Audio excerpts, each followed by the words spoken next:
En 2026, la France a connu les incendies les plus dévastateurs de son histoire. À l'heure où on enregistre cette vidéo, on a déjà dépassé la barre des 100 000 hectares brûlés. Et il y a une question que je me pose. Que ce soit un feu de forêt ou même urbain, comment font les enquêteurs pour trouver l'origine et les causes d'un feu? On pourrait penser que les preuves ont été brûlées ou détruites pendant l'incendie, mais c'est un peu plus complexe que ça. Alors, je me suis renseigné et j'ai même posé mes questions à un expert incendie et ancien pompier pour découvrir comment la science peut nous dire si un feu est d'origine accidentelle ou criminelle. Des dizaines de milliers d'hectares ravagés par les incendies. Les gendarmes tentent d'accélérer l'enquête. 2 jeunes sont donc en garde à vue, soupçonnés d'avoir déclenché l'incendie. Il n'y aura aucune tolérance et nous serons intraitables. En France, c'est véritablement depuis les événements liés à la canicule de 2003 que la recherche des causes des feux de forêt est devenue une préoccupation majeure. L'enquête est menée par une équipe pluridisciplinaire qu'on appelle cellule RCCI, pour recherche des causes et circonstances des incendies. La cellule RCCI, c'est le nom proprement donné à toutes les recherches de causes d'incendie qui existent en France. Dans le cas des feux de forêt, elles s'organisent généralement comme ça. Il y a les sapeurs-pompiers qui vont apporter leur expertise sur l'observation des flammes et la lecture du feu. Il y a aussi l'Office national des forêts. Les forestiers connaissent parfaitement la végétation et la topographie locale, ce qui aide pour comprendre comment le feu a pu se propager. Et évidemment, il y a la gendarmerie, qui va assurer le côté judiciaire comme le recueil des preuves, la sécurisation des lieux et l'identification des auteurs. Ces 3 personnes vont se réunir et vont enquêter sur le départ de feux de forêt ou de broussailles ou autres, et ils vont chercher des traces et des indices. L'IRCGN, l'Institut de recherche criminelle de la Gendarmerie nationale, peut être amené à intervenir pour faire des examens techniques ou scientifiques. Alors il y a aussi d'autres bureaux qui peuvent intervenir, mais bon, si ça vous va, on va pas tous les faire parce que ça fait beaucoup de bureaux avec beaucoup d'acronymes. Lorsque l'enquête commence, il y a plusieurs étapes. Et toutes ces étapes sont décrites dans le guide de l'enquêteur disponible sur le site de la gendarmerie, mais je vous le mets en description avec toutes les autres sources. La première étape est le gel des lieux. L'objectif est de sanctuariser la zone pour préserver les preuves. Lorsque le périmètre est délimité, l'analyse peut commencer. Et le but, c'est de suivre une logique de macro vers micro. Alors ce qui n'aide pas, c'est que malheureusement, les pompiers détruisent parfois les indices quand ils combattent le feu. Et les preuves peuvent disparaître sous les eaux déversées par les pompiers. Dans un premier temps, le but, ça va être de trouver le point d'éclosion. Autrement dit, où est-ce que le feu a démarré? Pour ça, les experts commencent par une analyse globale pour identifier les grandes zones de progression et ils vont travailler à contresens de la propagation du feu. Déjà, on va pas tout de suite se mettre à l'endroit où il y a eu le départ de feu. On va faire une périmétrie, comme on appelle ça, c'est-à-dire qu'on va tourner autour et on va commencer à imaginer comment le feu a pu se développer. Le feu d'appartement, on va travailler de la même manière. On va faire un tour géographique du niveau de l'étage en question où ça a brûlé. On va passer en revue toutes les pièces, de la salle de bain aux toilettes à la cuisine, etc. On va faire un dossier photo et on va aller du moins brûlé au plus brûlé. C'est un peu comme la méthode de l'escargot. Moi, je dis, je fais la méthode de l'escargot. Je vais loin et large, et je tourne, et plus je m'approche, plus je vais au départ de feu. Dans un monde parfait, un feu se propagerait de façon uniforme en formant un cercle. Mais bon, c'est rarement comme ça, parce que beaucoup de facteurs influencent la propagation du feu. Déjà, il y a la topographie. Dans une pente, le feu progresse plus vite en montant qu'en descendant. Ça, c'est parce que la chaleur des flammes préchauffe la végétation située plus haut sur la pente. Il y a aussi l'humidité et la température du combustible. Évidemment, une végétation plus sèche et chaude brûle plus facilement. En montagne, c'est le cas du versant sud par rapport au versant nord, qui est plus exposé au soleil, donc plus chaud et plus sec, ce qui favorise une propagation plus intense. Et puis, il y a un facteur dominant, le vent.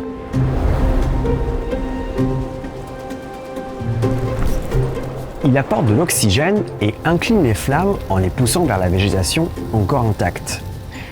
Il peut aussi provoquer des phénomènes plus particuliers comme les sautes de feu. En fait, le vent peut transporter des débris enflammés, comme des braises ou des morceaux d'écorce, bien au-delà du front de flamme principal, créant de nouveaux foyers secondaires. Comme ce qui s'est passé dans le Var cette année, où un feu secondaire s'est déclaré à 700 mètres du foyer principal. Le feu s'est rapidement propagé dans la forêt jusqu'au bord d'un champ. Des brindilles et des morceaux d'écorces enflammés se sont envolés avec le vent et ont été transportés à 700 mètres de l'autre côté du champ, sur la commune des Arcs. Un nouvel incendie s'est alors déclenché. Dans le sud de la France, comme en Gironde, la végétation, souvent des pins, favorise ce phénomène. Lorsque les arbres s'enflamment, les pommes de pin absorbent beaucoup de gaz et peuvent se transformer en mini-bombes. Elles sont projetées à des centaines de mètres, voire davantage en cas de bourrasque. Une fois allumé, le feu de forêt progresse d'une manière bien spécifique selon 3 vecteurs distincts. Déjà, il y a la tête du feu. C'est la partie qui avance le plus vite dans le sens du vent et ou de la pente. C'est là où les flammes sont les plus intenses. Et puis, il y a le pied ou la base du feu. Il brûle à contre-vent ou vers le bas de la pente. Sa progression est lente avec des flammes basses et une intensité faible. Les flancs ou feux latéraux. Il progresse sur les côtés, généralement perpendiculairement à la direction principale. Son intensité et sa vitesse se situent entre celle du feu de tête et la base du feu. Et quand on regarde de plus près, le feu laisse tout plein de traces sur son passage. Déjà, la propagation dessine souvent des motifs. Le motif en V, qui est typique d'un feu poussé par un vent fort ou sur une pente raide. L'origine se trouve généralement près de la pointe du V. Il peut aussi y avoir un U quand le vent est plus léger avec un terrain plat. Il y a aussi l'angle de carbonisation. C'est un indicateur qui se forme lorsqu'un incendie rencontre ou dépasse des combustibles verticaux. La ligne de brûlure est systématiquement plus basse du côté d'où venait le feu et s'élève du côté vers lequel il se propageait. Une autre trace intéressante, c'est le gel du feuillage. Avec la chaleur, les feuilles se ramollissent, pointent dans la direction du vent ou du courant d'air qui a été créé par le feu, et puis elles se figent dans cette position en refroidissant. Et évidemment, il y a aussi la suie, ces fines particules noires composées principalement de carbone et qui sont issues d'une combustion incomplète. Elles se déposent sur les surfaces plus froides comme les cailloux ou les canettes. Le dépôt est plus lourd sur la face exposée à l'arrivée des flammes, ce qui donne encore une bonne indication de la propagation. Et des indices comme ça, il y en a d'autres que les experts s'efforcent à interpréter. Pour les feux urbains, c'est un peu la même chose. La logique de base reste la même qu'en forêt. Dans les appartements, le feu laisse aussi des traces caractéristiques et les enquêteurs vont faire une lecture du feu pour trouver le point d'éclosion. On retrouve les traces en V ou U qu'on avait dans les feux de forêt. On trouve aussi des surfaces de protection. En gros, ce sont les zones non enfumées sur le sol ou les murs qui révèlent l'emplacement des objets déplacés pendant ou après le feu. Après, le feu se comporte pas exactement de la même manière dans un espace clos ou dans un espace ouvert. Dans un appartement, il y a notamment la notion de flashover, qui est un embrasement généralisé éclair, et c'est une transition très rapide d'un feu localisé à un embrasement simultané de tous les matériaux combustibles d'une pièce. Ok, bon, on a su lire le feu et remonter au point d'éclosion. On fait quoi maintenant ? On sait d'où le feu est parti, mais comment on détermine les causes ? Dans un rapport du Sénat de 2022, on lit que 90% des feux sont d'origine humaine et même 70% à cause de notre imprudence. Pour les 10% d'origine naturelle, la foudre est la principale cause. C'est assez intéressant, mais aux États-Unis, le ratio n'est pas le même. À la différence de l'Amérique du Nord, où 4 feux sur 10 sont d'origine naturelle. Sur le point d'éclosion, les experts vont suivre une méthodologie bien précise. Je vais observer la scène et je vais prendre mon temps. Je vais commencer à travailler et des fois, ça m'arrive souvent d'être à genoux avec une truelle ou un petit balai de tapissier en train d'essayer de chercher des choses. Je travaille avec un aimant aussi qui fait à peu près plus d'1 mètre de large avec des roulettes que je passe sur le sol pour récupérer éventuellement les restes d'un briquet parce que le briquet Bic par exemple, vous avez un ressort, vous avez une protection devant et si on fait pas attention, si un camion de pompiers roule dessus ou si quelqu'un marche dessus, il va s'enfoncer dans la sol et ça c'est un d'indice. Les enquêteurs vont aussi rechercher des résidus d'accélérants comme de l'essence ou de l'alcool. Le truc avec les accélérants, c'est qu'il reste souvent une trace, généralement due à une combustion incomplète. Pour ça, les enquêteurs vont s'aider de détecteurs d'hydrocarbures ou de chiens spécialisés. Ils ont d'une très grande facilité d'adaptation et d'aide à la recherche d'accélérants. Pourquoi ? Parce qu'ils couvrent une très grande superficie très rapidement d'un incendie, comme par exemple une usine, un entrepôt. Le chien va tout de suite aller à l'endroit, il va pas chercher à comprendre, il va faire le tour et une fois qu'il aura marqué l'endroit du départ de feu, il va le manifester d'une certaine manière. Les traces d'accélérants sont ensuite prélevées et envoyées à des laboratoires spécialisés. Si je trouve un hydrocarbure qui va me déceler que ça a été fait volontairement, je vais le prendre en scellé. J'ai un protocole pour pouvoir prendre ça parce qu'il faut l'enregistrer, il faut le filmer, il faut prendre des photos et après on met ce scellé dans un pot ou dans un sac, ça dépend ce que c'est, et on l'enverra à l'OPJ qui lui le transmettra à l'IRCGN.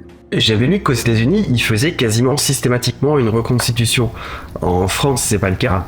Mais alors, comment est-ce que nous, on peut être sûr de ce qu'on avance et comment on peut dire voilà ce qui s'est passé ? Dans le domaine du feu de forêt, ce sont toujours des hypothèses qu'on va émettre, sauf si c'est flagrant. Après, ça va être à nous d'être minutieux, de rechercher la moindre trace en élément quelconque. Ça peut être un plastique, ça peut être un bouchon de bouteille, ça peut être un reste, une empreinte de pas, pourquoi pas. L'environnement avec les voisins en disant tiens, j'ai vu une moto, j'ai vu une voiture, j'ai vu quelqu'un à pied, etc.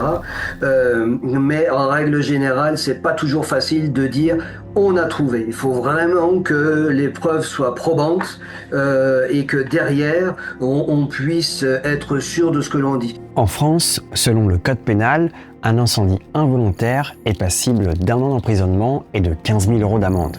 Mais il peut aller jusqu'à 10 ans d'emprisonnement et 150 000 € d'amende en cas de décès.